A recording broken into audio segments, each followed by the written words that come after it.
All right, well, let's get started today. Welcome, everyone, and it's really an honor for us to be here today. And our Leadership Connection webinar series. Today, we're addressing a very important topic on fireproof happiness, something very significant for many reasons, and we'll find that out as we move forward. I'm Dr. Jesus San Pedro. I am Program Director for the Master of Arts in Leadership degree here at MACU at Mid-America Christian University at the School of Business Leadership. I'm here in Oklahoma City in our campus and beginning to experience the nice and changing weather of this season. And we are here, and part of my role is connecting the dots between what it means to have a significant curriculum, experiences, continuous learning opportunities with highly capable faculty, guest speakers, and we have a diverse group of students that join us today, both graduate, undergraduate, friends from all over the nation and even the world. And we just are in this opportunity growing in our leadership capacities, and that's part of what we do here. And today I have the honor to co-host this event together with Dr. Kelly Resemy, who is Program Director for the MBA program, and she's an Associate Professor. And we also want to thank Anna Kate Weichel, who has been our communications guru, who has helped us out through this wonderful journey of this Leadership Connection webinar series. And on behalf of our university, on behalf of our School of Business Leadership, sharing today our newest edition of this event. It's something significant for all of us. And I just want to let Dr. Kelly Resemy also to say a few words as we introduce ourselves. And thank you for being here, Dr. Kelly. I'm honored to be sharing with you today. Oh, well, thank you, Dr. San Pedro, and I am happy to be a part of Leadership Connection. We are a monthly open space where we meet together with local, national, and international leaders to connect and engage in a transformative way. And I just want to thank Dr. San Pedro because he's responsible for creating this platform for our students to have a deeper learning experience with world-class speakers on leadership topics. And that's really our heart. And I'm just so thankful for his efforts to build this learning community for us to connect with each other and those outside of the university. Our goal is to equip you with the highest quality and most relevant concepts in leadership knowledge trending in the literature today, and also to introduce you to leadership exemplars to model yourselves. So through this webinar series, we bring the world to MACU and we take MACU to the world.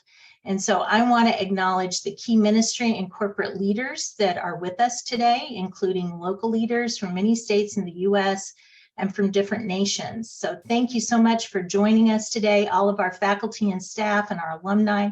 We so appreciate you being here. We are online for your convenience, and we post the video on the website link that's in the announcement resource that you received. So at any time you can go back and review the content.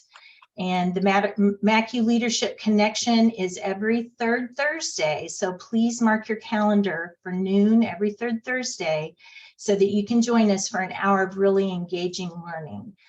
This is an interactive and dynamic event, so please think of questions while you listen to our speaker today. And remember, this is your space, so if you want to share it with other people, please invite them. We want as many people to join as possible. But most importantly, if you stay to the end, you'll be eligible to not only participate with our guest speaker today, but also potentially win a gift. Yes, wonderful. And well, before we go any further and introduce our guest speaker for today, I want to say that part of our MACU's mission is to create, to collaborate, and to innovate, to solve local and global problems for the glory of God through Jesus Christ and the good of society. And as we were thinking, well, Dr. Kelly and I have the privilege to be part of a committee, a group here at the university that somehow have been in contact with Dr. Randy Ross, that I'm going to introduce now. And we've used some of his materials to create part of a culture that we've developed here at the university. And we're honored to have him. But before we go into these, we can ask ourselves, like, how can we, as we pursue our mission to try to solve local and global problems, do that if we have leaders that are wounded or have lost hope, or maybe have or are experiencing burnout? And so it's so relevant, and we thought, and I'm so excited that we're addressing this topic today, because here in the United States, anxiety is the most common mental illness that is affecting more than 40 million adults each year. This is an amazing number.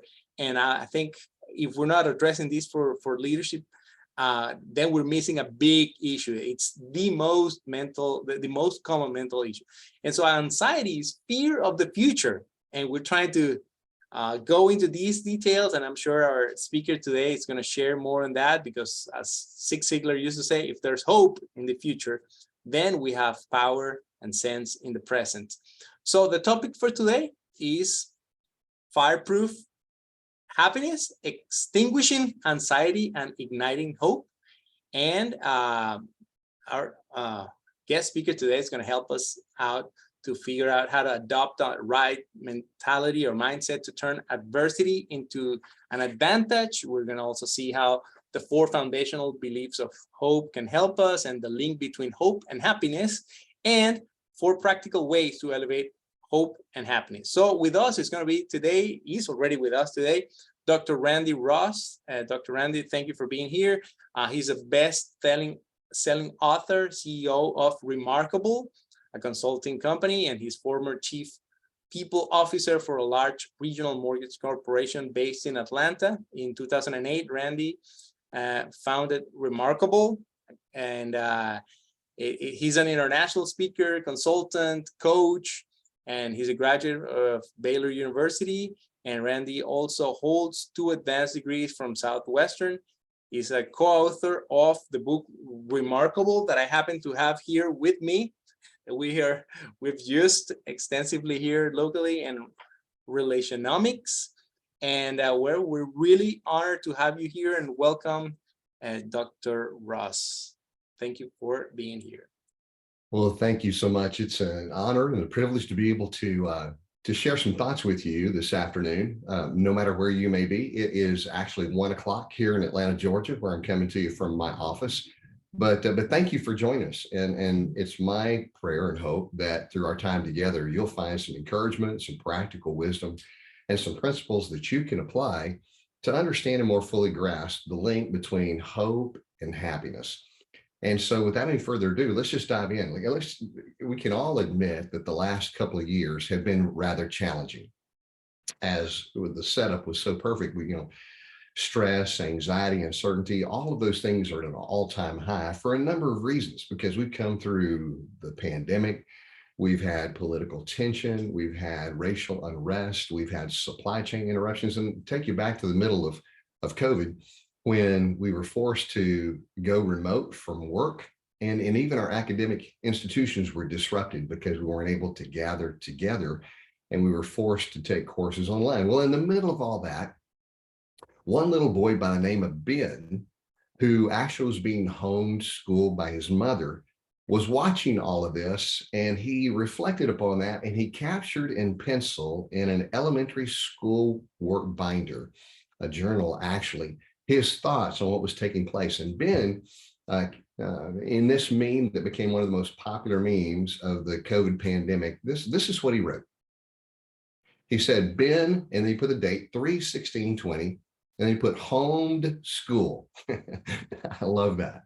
And then he goes on to write, it is not going good. My mom's getting stressed out. My mom is really getting confused. We took a break so my mom can figure this stuff out. And I'm telling you, it is not going good.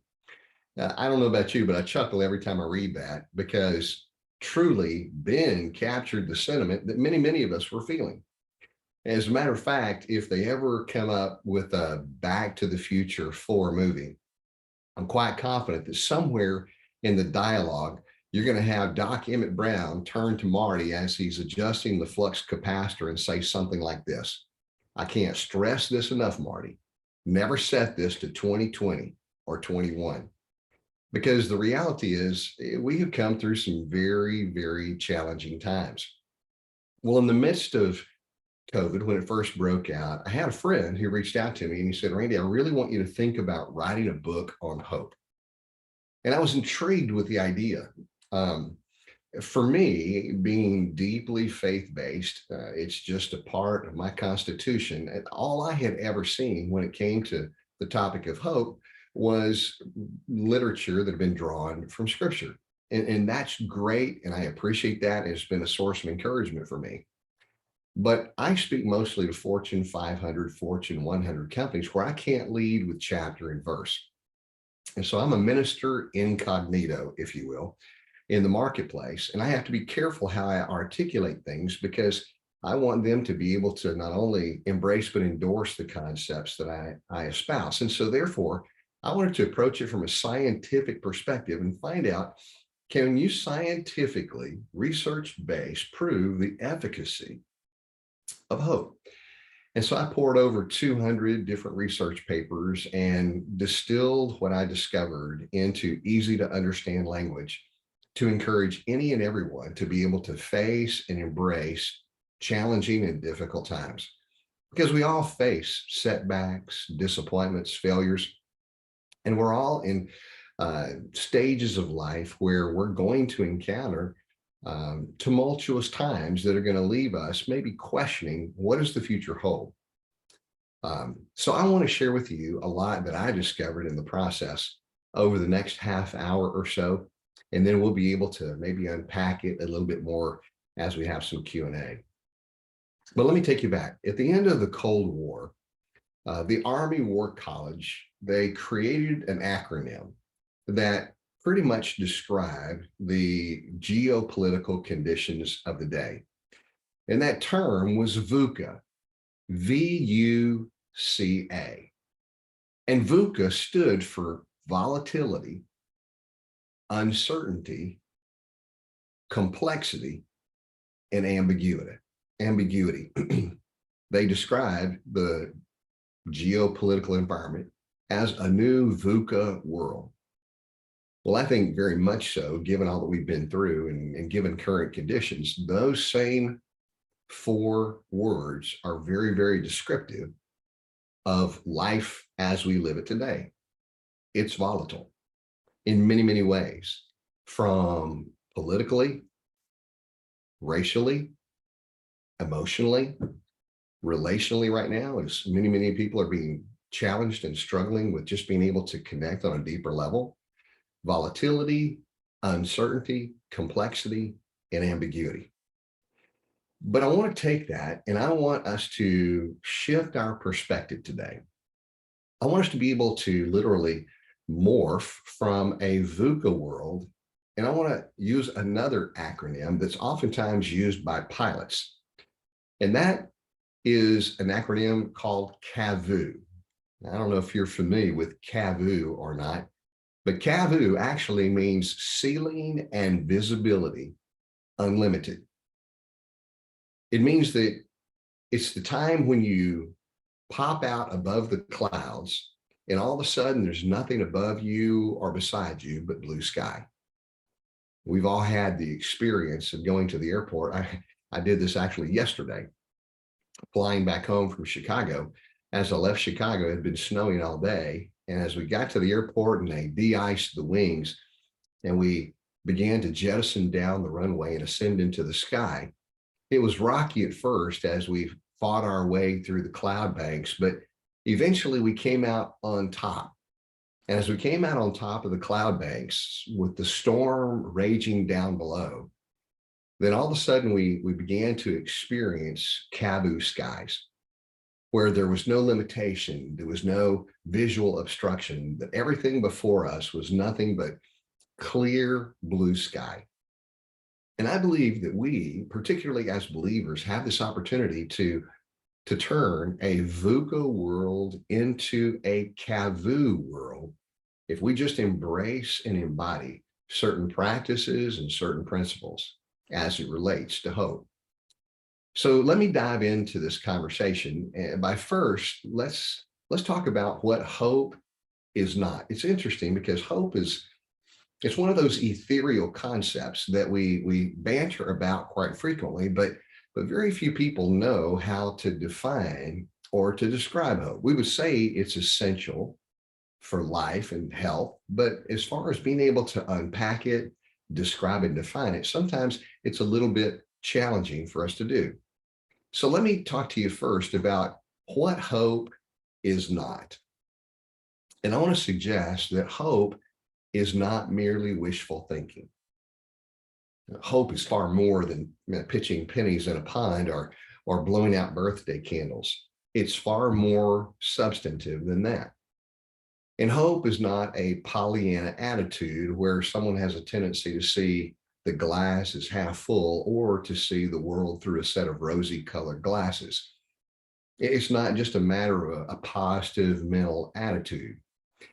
Hope is not mere optimism. Now, I believe that optimism is a powerful force, but the reality is that optimism alone will not get you through the most challenging crises of life. It won't sustain you when the seas begin to surge. It has to be more than that. And I'll also say that hope is not passivity or denial. It's not sticking your head in the sand and just simply waiting for the storm to pass and hoping that you get through unscathed. And maybe you've even heard this, that hope is not a strategy. But here's where I want to depart from conventional wisdom. Because you see, I believe that hope actually is your best strategy. I mean, if you think about it in very simplistic terms, if you're involved in any worthwhile pursuit, any good endeavor, but the people that you're involved in that pursuit with are hopeless about the proposition before them, how likely is it to be successful? Not very, right? And so without hope, there is no possibility for any strategy to be successful. So let me define hope in a term or terms that may be easier for us to understand. And here's how I would define hope. Hope is a dynamic motivational system tied to inspirational goal setting. Hope is actually the essence of engagement. It's dynamic, it's motivational, and it's tied to goal setting. But I want you to see here in just a little while as I provide some practical ways that you can elevate your hope, that maybe our construct of setting goals is insufficient. Maybe it needs to encompass more than what we traditionally have taught. I mean, many of us have been through programs in our undergraduate degree or even our MBA programs or advanced education where we've been taught that we need to set SMART goals, specific, measurable, actionable, or attainable, relevant and time bound. And that's a good start. But as I'm going to show you here in just a little while, maybe it needs to go a little deeper than that. And so we'll talk about the power of inspirational goal setting. But let me give you a foundation and let me provide for you the 4 core beliefs of hope. Now, these 4 core beliefs, I think, are manifested in anyone who has high hope. And so I want to enumerate upon those and break them down for you just briefly. The first belief of hope, core belief that's foundational, is that of positivity. Now, I said that optimism alone was not enough to get you through the toughest times of life, and that's absolutely true. I believe that it's important for us to bring a positive mental attitude to whatever endeavor may be before us. But positivity serves as the foundation.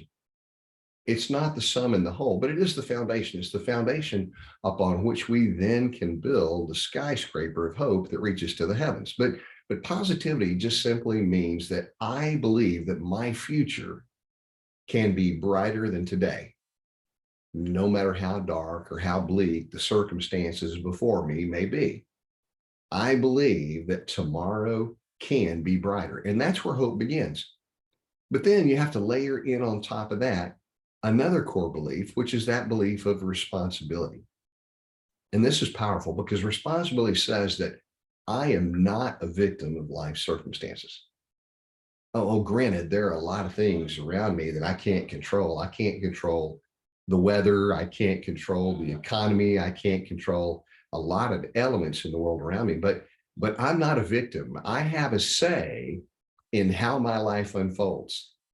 I'm an active character in crafting the future. And so therefore, I'm not a victim of circumstance. And the one thing that I do have control over is how I respond to the external conditions around me. I might not have control over the external climate or conditions, but I can adjust. I can make sure that I have the right attitude internally that can counterbalance anything that happens to me externally. So the second piece is responsibility. The third is agility. And agility just simply says this, that there's not one single way to reach any desired destination, but I can find multiple pathways to achieve important goals. If one pathway is blocked, I can find another. I can create an alternate route. I can collaborate with others to clear whatever may be blocking the pathway. And when necessary, I can actually re-go when necessary.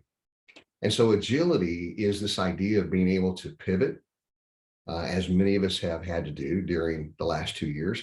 It's the ability to morph and to bring a different creative process to the table than maybe we've ever experienced before. And lastly, we have to all embrace our own reality, your reality. Now, that's not to suggest that reality is subjective, because it's not. But you have certain elements and challenges, and you have certain obstacles before you that may be very unique. And it's this awareness that I know that I will encounter obstacles, that I know that there'll be challenges before me. And so therefore, I'm not caught off guard when they arise. But I know that life can be challenging. I know that God brings things into my pathway that will refine my character and give me the opportunity to grow. It's the ability to possess optimism, this attitude of knowing that in the end we will persevere, while at the same time being able to apply the discipline of embracing reality, no matter how harsh it may be. Some of you may have read the book by Jim Collins called Good to Great. And in that book, he talks about Admiral James Stockdale. And James Stockdale was the highest ranking officer to ever be taken prisoner in a prisoner of war camp during the Vietnam crisis. And he survived the camp and came out on the other side when many, many, many of his colleagues, other soldiers, did not. And Jim Collins was interviewing Stockdale, and they were talking about the need to maintain a positive attitude through the most distressing circumstances of life. And they were talking about how he endured the confinement and the torture in the prisoner of war camp. And finally, Jim Collins turned to James Stockdale and he said, so tell me, who did not survive? And I think Stockdale's response was quite revealing. He said, "Oh, that's easy. It was the optimists." And Jim Collins said, "Well, I'm a little confused. I thought you said that optimism was necessary to be able to prevail in the end." He says, "Absolutely." But he said, here was the problem. The pure optimists did not have the capacity to embrace reality. They couldn't face it honestly. So they would say something like this: by Christmas, we'll be out. The war will be over, we'll be released from captivity. But Christmas would come and Christmas would go, and we'd still be in confinement. And then they say, well, by Easter for sure, we'll be released from captivity, but Easter would come and Easter would go. And their hope began to fade. But with holding on to the fragments of optimism, they say, well, by Thanksgiving, for sure, the war will be over and we'll be all released. but Thanksgiving would come and Thanksgiving would go with no relief. And he said, ultimately, the optimists who were not able to embrace reality were the ones that lost hope first and perished. I think that's rather insightful. I think it's rather revealing because hope really does have this capacity not only to preserve positivity, but embrace reality, the discipline of embracing reality.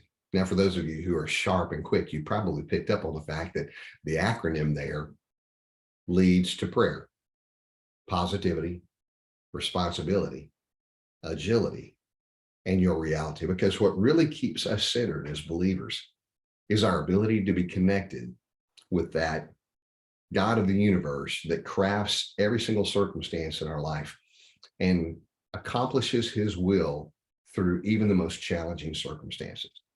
So, as that is the background, let me share with you now a few things that I unpack in the book about the ability of challenging times to help us gain a new view. And by gaining a new view, I mean changing our perspective on what it is that we're having to deal with. And I'll just offer up three very, very quickly, and you can read about these later on your own if you'd like to. But challenges can help us actually gain a new perspective, because how you view things will actually drive how you do things. And so challenges can accomplish several things in our life. First of all, challenges can prepare us for what's to come. Secondly, they can make us more resilient. And third, they can reframe our perspective. Just to address the first one quickly, it's like working out in the gym. And here's what I would say, that present conditions, just like working out in the gym, can make you stronger. Present conditions are actually conditioning us for greater things to come, if we can lift the weight with good form in the process. Because as we break down those muscle tissues through the challenges that come our way, then God has this incredible ability to bind those fibers back together and make us stronger as we move forward. Secondly, more resilient. It's like a super ball. Now, those of you of my generation may remember a super ball, but a super ball was a very unique rubber ball that the harder you threw it down, the higher it would bounce. But what's interesting is the core of that ball had to be vulcanized with a very special rubber, and it had to be compressed at 3,500 pounds per square inch, while at the same time applying 329 degrees of heat Fahrenheit. I think that's rather revealing. It had to be vulcanized with sulfur, which is not very pleasant, compressed at 3,500 pounds per square inch while applying great heat. And sometimes the challenges of our life do that to our character. But when that happens, it can actually form a nearly indestructible core as our values are crystallized that will allow us to bounce back when life throws us down hard. And lastly, challenging times can reframe our perspective. You know, my mother was a great Southern woman.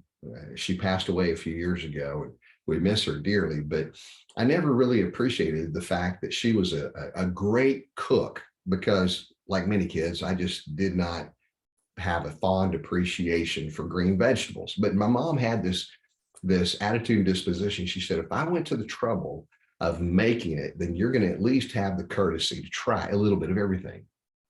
Now, we were not one of those families that had to clear our plates, but we did have to try a little bit of everything because she wanted to expand our palate. And I'll never forget sitting toe to toe, eyeball to eyeball with her after everyone had left the table and I was refusing to eat my vegetables. But she somehow always prevailed.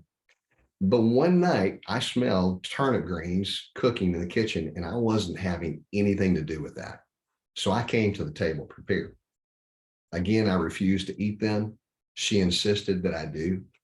And when she pulled out that good old guilt trip statement that maybe you've heard before, hey, Randy, there are kids in other parts of the world that would be glad to have food that you've got on your plate. Well, I was prepared, because I'd gone to my father's desk drawer in his office at the house beforehand. And when she made that statement, I pulled out a roll of stamps and put it on the table and said, well, great, Mom, then this ought to be enough to mail it to them. She did not find that humorous in the least. And to calm herself, she said, I'm going to leave the table for 10 minutes. And when I come back, those turnip greens had better be gone. Well, I knew I was in deep trouble, but I had a backup plan, because when she left the kitchen, I scraped those turnip greens off onto the floor for my dog Snickers to have. And then I left. Well, about 10 minutes later, my mom came back to the kitchen and she called me using my middle name. And I knew exactly what that meant. It was not good. And when I came back to the table that evening, I learned 3 very important lessons in life. The first one I learned was that a dog will not eat collard greens, no matter how much ham hock may be in it. And that's the first lesson I learned. The second lesson I learned was that green turnip greens will stain a yellow linoleum floor. I didn't know that beforehand, but it did. And thirdly, I found out that collard greens don't taste any better once the dog has licked them. With all of that to say, that along with a belt adjusted my attitude that night. And sometimes life has this way of adjusting our attitude, reframing our perspective, or here's what I like to say. Sometimes life teaches us lessons that we're unwilling to learn any other way. And so those are just 3 very quick ideas that I think can reframe our perspective on how and why challenging things come into our lives, because this is a great statement. Perspective is the only thing in the world that can radically transform the results you get without altering a single element of your environment. Let that sink in for just a minute. That is a powerful, powerful statement. Perspective is the only thing in the world that can radically transform the results you get without altering a single element of your environment. You see, oftentimes what happens is when challenging times come along, the first question we often ask is why? Why, God? Why is this happening to me? That's a question we can't readily answer. And even if we could, it wouldn't soothe the soul, because there's no way to explain in its totality those things that we don't understand. But I want to suggest that there's a better question that we can ask. When challenging times come our way, it's what I call the pivotal question. And the pivotal question is not why me, God, but it's rather this: what does this now make possible? And it shifts our perspective from the problem or the challenge before us to the possibilities that may be just on the other side of the difficult dilemma that we may be facing. What does this now make possible? Because here's a great insight, that creativity is what you get when all other options are taken off the table. Sometimes challenging times force us to find a different way to reach a desired destination. Sometimes anxiety, stress, uncertainty causes us to become more dependent upon the only certain factor in our universe, and that's God himself and his son. Sometimes our ability to wrestle with life's challenges helps us to more fully apply this concept that we call hope. So real quickly, let me just kind of break it down into its various components, because sometimes it's easier to understand if we can deconstruct an idea and then reconstruct it. And so that's what I've attempted to do in this book, Fireproof Happiness. And let me just share with you the 4 elements of hope. And the first is the work. Now, the work is the cerebral side. It's the thinking, it's the goal setting. It's the desired destination that we set. It's the mission, or the worthy cause. It is the what. The second component is the will. And the will, if the work is the cerebral, then the will is the visceral, the feeling, the passion, the purpose. It's the motivation to do it, or if you want to call it the ethos, the energy, the enthusiasm. And this is the why. The work is the what, the will is the why. And the way is the tactical. It's the doing, it's the ability to assess reality and then to apply agility when necessary, finding alternate routes. And when necessary, even re-goaling. It's the when, the where, and the how of hope. And lastly, there's the with. And this is the relational component. It's the people that you choose to invite you to join you on the journey. It's the community that provides the encouragement and the support to give you courage and clarity. These three components, the work, the will, the way, all encircled with the community, is what I consider to be the elements that constitute hope. And what I want to do in the last few minutes that we have together is I want to give you 4 practical suggestions that can help you elevate your hope. Now, we offer 10 in the book if you get a chance to pick that up. But let me just offer you 4 very quickly. And the first one, we've already alluded to this before, is I want you to set inspirational goals. Hope requires a plan, so set inspirational goals. Now, I told you before that I thought that oftentimes our goal setting is insufficient. And I think our goal setting is insufficient because we focus on doing. What is it that we're going to do? What are we going to accomplish? And what's the desired destination? What will we achieve in the process? That's how we often think about and construct our goals. But I think far more importantly is the being side of goal setting, not the doing so much as the being. And I think goal setting must, if it's going to be effective, have a character constitution to it. Let me give you a quick illustration. At the beginning of each new year, we all set New Year's resolutions. Those are essentially goals. And one of the most popular New Year's resolutions, you've already got it. You know, we come through Thanksgiving, we've enjoyed the holidays at Christmas, and we've packed on a few pounds. So the most popular New Year's resolution is I'm going to lose a few pounds. And so we go about our goal and we pursue that to the best of our ability. And what would you have to do to lose a few pounds? Well, you'd have to eat well, not necessarily count your calories, but at least be conscious of what you're eating, consuming. You have to work out regularly, get good rest, and hydrate. Those 4 things combined. But the challenge is, let's just say you do that for 2 or 3 weeks, you're making great progress. And then all of a sudden you go out to your favorite buffet on Friday night with your friends and family. And what do you say to yourself? Well, because you haven't eliminated the debate in your mind, you probably say something like this: I have been so good that today I'm going to reward myself. It's my cheat day. I'm going to take a day off. If you think about it, you're not really rewarding yourself. You're actually sabotaging the results that you fought so hard to achieve. And that carries on. Let's just say we stay on our plan for a couple of months, we lose the weight, and then we go out and celebrate. You know, we have pizza and cake, and we set ourselves back again. But what if it wasn't so much about just losing 10 pounds? What if that weren't the goal? What if it weren't about the doing of losing 10 pounds, but what if it was about being? What if you reconstituted your goal and you said, in 2023, I choose to be healthy? What if being healthy was your goal? Not just losing 10 pounds, but being healthy. What would a healthy person do? A healthy person will make good choices. They would watch what they eat. They would work out regularly. They would eat well. I mean, they would hydrate. They would sleep, get good rest. They'd go to the doctor. They do a plethora of things. Many of them would look exactly the same way as the previous goal. But now it's based in character. It's far more substantive. Henry David Thoreau once made this statement. He said, it's not so much what we get by achieving our goals. What's more important is what we become by achieving our goals.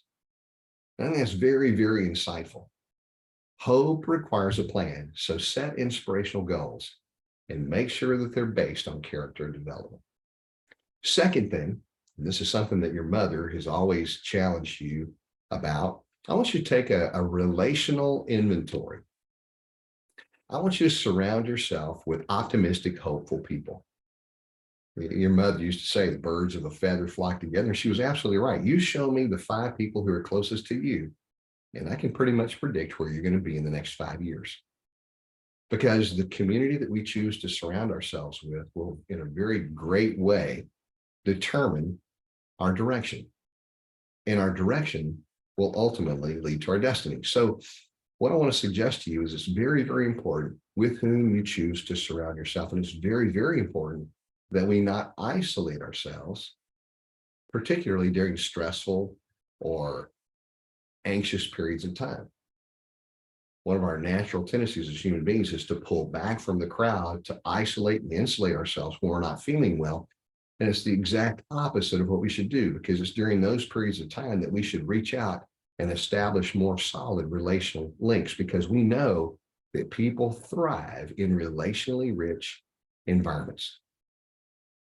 Everybody knows about Lego blocks.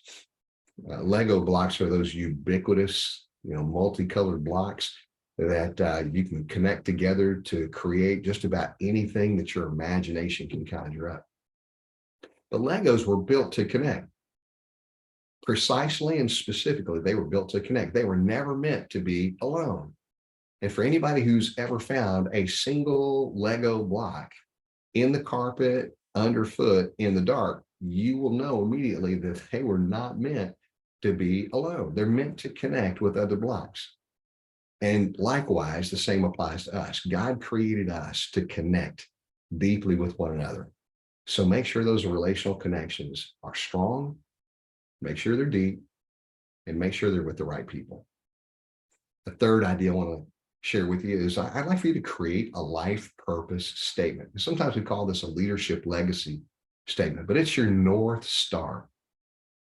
Every good company that's worth its salt has a mission statement, and you should have a mission statement for your life as well. What's your purpose for being on this planet? And I want you to craft it. I want it to be clear. I want it to be concise, and I want it to be compelling. And we've got some free worksheets. If you want to go to my website, which is just simply drrandyross.com, drrandyross.com, at the very bottom of the homepage, you'll have an opportunity to get access to free worksheets that will guide you in crafting your own statement. But just like the North Star, Polaris guides sailors at night to make sure they don't lose their way, so a life purpose statement can guide you. And the last idea I'll leave you with is just this. Finally, you got to have faith. You got to have faith. Faith, hope, and love is the great eternal trilogy. It's the transcendent trilogy that we often speak about. Peace is the emotional result of faith. Joy is the emotional result of hope. And love is the expression of them both. But you know this, faith opens us up to the possibility that there are resources beyond our own human limitations. And it's faith that changes our perspective. This is a friend of mine, Reggie. Reggie got to a place where he found himself in need of a lung transplant surgery. He went through the procedure, and for 5 years, he was the poster child for Emory on the success of lung transplant surgeries. He affectionately called his lung Larry. But then at the 5th year, Larry began to fail. And he went back to the doctors, and at about that same time, they discovered Merkel cell carcinoma on his neck, in his glands. And Reggie was faced with a very challenging dilemma. If they treated the Merkel cell carcinoma, that it would most definitely cause his lungs to fail. But if they provided the medications necessary for his lung to have a chance at survival, it would cause the Merkel cell carcinoma to spread that much faster. And Reggie was faced with a crisis. Although he planned to live a long and prosperous life, God saw otherwise. And so he had to confront the reality that his days were numbered. And so he pivoted, and he began to invest deeply in everyone around him. But here's what I'll tell you. Reggie, more than any other man I've ever known, was one of the greatest coaches and mentors of men that I have ever experienced. He invested literally in thousands of men's lives. And in his final days, he made those relationships even richer as he spent time with his wife as they celebrated their 50th anniversary. He spent time with his children and his grandchildren. leaving a legacy for them, and he invested deeply in those men. But here's what I want to tell you. On Reggie's dying day, he was filled with hope because he knew beyond any shadow of a doubt that his tomorrow would be brighter. His faith made it so. And if Reggie on his dying day can believe with great confidence that his tomorrow would be brighter, then maybe we too, on a non-dying day, regardless of what challenges may be before us, can also believe that our tomorrow can be brighter.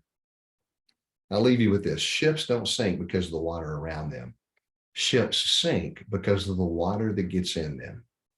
So don't let what's happening around you get inside you and weigh you down. As we head into the holidays, it's going to be a wonderful time of joy and celebration with friends and family, but it's also a time of struggle for many people. And so what I wanted to do for you, we have created on our digital platform both a mini course and a master class on fireproof happiness. And I want to offer to you the mini course absolutely free. And so if you just want to take a picture of this QR code, it will take you straight to the registration page. And all you have to do is enter your information there, and you'll be able to get access to the course for free. And I just want that to be a source of encouragement for you, or maybe you know someone with these upcoming holidays, or somebody that's in your world, a friend or a family member who recently may have been challenged and maybe going through a difficult time. Please feel free to pass this along to them. Let them know that this is a resource that's available to them. It would be a pleasure for me to be able to invest in them and in you as you're able to craft a brighter tomorrow. So with that, thank you for listening, and hope that this has been beneficial, and grateful for your time and this opportunity for us to discuss fireproof happiness. Awesome. Thank you so much, Dr. Randy Ross. And it's been a great encouragement and a reminder, and thought-provoking, and also for all of us. I'm sure many that have joined us have grown and been, enlightened on this topic. It's so relevant, and I think all of us are now willing to dig deeper into the book. And thank you so much. So we're going to open up for a time of Q&A in case some of you would like to share something. Some of them were saying, well, we'll get to share the QR code.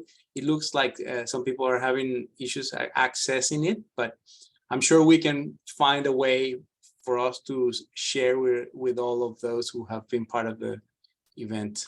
And let me just offer this as well. If you weren't able to capture the QR code, just simply go back to my website, drrandyross.com, drrandyross.com, and click on the resource tab, and it will take you directly to our digital programs, and it's offered there for free as well. Okay, so that's drrandyross.com, no period, just drrandyross.com. Wonderful. And well, if anybody wants to have a question that would like to share in a few minutes that we have left with Dr. Ross, would be great to have it. In my case, I wanted to highlight something. I don't know, Kelly, if you had a question or something, but I like the idea, and probably there's a tension between this idea of defining reality and at the same time, how that does actually connect with a future full of hope. Because sometimes when, this capacity of facing reality, which is not only a part of what a leader should be doing always, making sure that we scrutinize and find out details on how does it look like, not only the present, but also the future, and whether we like it or not. And there's normally a tension between future and present, between hope and reality. And I just wanted to comment that I like that. And I also appreciate what you mentioned about the importance of doing a relational inventory in terms of how many of our friends, what percentage of our friends are actually normally full of hope and how many of them are not. And that's something that I'm taking out as a good exercise. Yes, and you know, as I read your book, and also there's a note within the book, you mentioned a hope assessment, Hope Rises assessment. So I just encourage everybody to take advantage of that generous offer for the mini course, because there's, you know, I think evaluating ourselves, as you pointed out, Dr. San Pedro, is a highlight of what Dr. Ross has said, is that we have to have that self-awareness. And Dr. Ross, I just want to commend you on the amount of research in this book. It was very much like reading a Malcolm Gladwell. And I noticed in the book that you mentioned Malcolm Gladwell, and I'm a big fan. So that's a high compliment for me. It's very much an intellectual read, like his work, and I appreciate that very much. And I noticed that you mentioned not only the survivor in the prisoner of war camp and that perspective on grounding and realistic hope, but also Frankel. And he's one of my heroes in the faith. And so I was just wondering, is there anybody that in your research that you just were so impressed about, of the different examples that you give us? It's your example of that hopeful leader. Well, I think you've already touched on one of my all-time favorites, Viktor Frankl, who wrote Man's Search for Meaning. The challenges that he went through were even more stark than James Stockdale's, because if you know his history, he was imprisoned in a Nazi concentration camp, actually 3 during the course of the war, and was conscripted to record the greatest atrocities that man has ever committed against mankind. And he came out on the other side of that with meaning and purpose, even though everything had been stripped away from him. All of his worldly possessions, all of his loved ones had been exterminated in the gas chambers. But the man's ability to see clearly God's hand at work, and even in the midst of the greatest atrocities, to see the depth of humanity for people caring for one another and comforting each other, even as they walk to the gas chambers.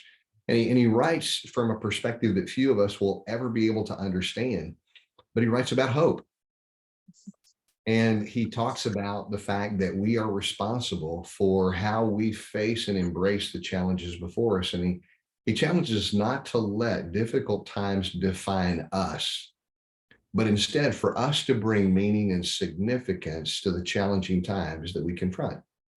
That literally those challenging times, like we talked about, can crystallize our character and do a deep work within us that prepares us for a greater opportunity in the future. And I think Viktor Frankl, more than anyone I have ever read, puts that all into perspective. And so I would encourage you, Man's Search for Meaning is a classic. If you've not read that, you need to read that.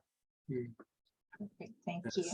And I'm going to flash the book and just say that somebody will get this book if you stay to the end, and we know who you are. We will send a copy of this book to one of our selected participants. So I just, again, I'm going to let Dr. San Pedro close, but I just want to thank you so much, Dr. Ross, for being with us, sharing your book. Also, your concept of the Batman of hope, that burns in my mind, because it just signified to me that when you have hope, you're a hero to somebody, because it can spread. So thank you so much for being here. Absolutely. And please pass along this free opportunity to get access to the mini course, because one of the things that I often talk about and have taught my kids is that we can change the world for good. And that sounds like a very preposterous proposition if you think about it. How can we change the world for good? But if you do for one person what you wish you could do for everyone, then you might possibly change the whole world for someone. So there's someone in your sphere of influence right now that probably needs the encouragement and the message of fireproof happiness, and you can share it with them. Thank you. Yes, well, thank you so much, Dr. Ross. We really appreciate your your time and your willingness to be here, and not only for those who have participated, but also for those of that normally go to our Leadership Connection space and watch it and share it with people. And this is going to be a great blessing into the future as well. And I just wanted to share very briefly as we close that we, as part of what we're doing here at Mid-America Christian University, we're really excited. And basically this initiative started out as something that is put together by the master's levels degree in our School of Business Leadership, including our Master of Arts in Leadership. And this program has all the qualities that someone who will be looking for opportunities to grow in their leadership career and vocation. And we have some concentrations that include business, communications, higher ed, education, public administration, and ministry leadership. And these kind of topics that we're addressing today certainly nurture in any of those areas of emphasis or vocation or work. And we also have our Masters of Business Administration that is equipping people and to become marketplace ambassadors and transforming what it is, not only from an academic perspective, but also from what it looks like to integrate faith and have the best practices and all put together with the best possible set of faculty and curriculum. And we're really excited and grateful for what God is doing through it all. And I wanted to highlight the fact that we just had some of our MBA students win a very privileged position in one of these strategy games that are played nationwide among business schools. And we recently highlighted that, and we're so proud of that, Dr. Kelly. And I just wanted to highlight that. And we're trying to create an environment, just as this space that we're sharing today, an opportunity for people to do something even beyond the regular coursework. We want them to engage in conversations with people that are making a difference or in experiences. And like, for example, 2 weeks ago, we went to one of the top technology companies that we have here locally that is also a partner of Mid-America, and it's called Jasco Products. And we took some of our students there. So we're trying to go beyond the regular space and creating people that are thriving, innovative, and great leaders for the kind of society we want to build. And we are encouraging them to envision a new future, and that's why we're doing these kind of things. So I want to invite everybody here to join us or follow us through social media and share any insights you might have had today in this event. And make sure that you plug in for our next webinar. It's going to be December the 15th. And we're having someone from Europe for the first time join us, also on the topic that was recently addressed by this author called The Jerusalem Entrepreneur and a Quest for Success in Business. And Wouter Droppers, he's from the Netherlands. He has been a president and executive for more than 35 years. He's been president of various automotive companies. And he's currently the president of Europartners, which is perhaps the biggest movement for Christian business leaders in Europe. And so he knows what's going on in the business arena all around Europe. And I'm sure he's going to bring us a great perspective on how to become someone who can create well-being in the environment that is all around the business that someone as a leader is holding.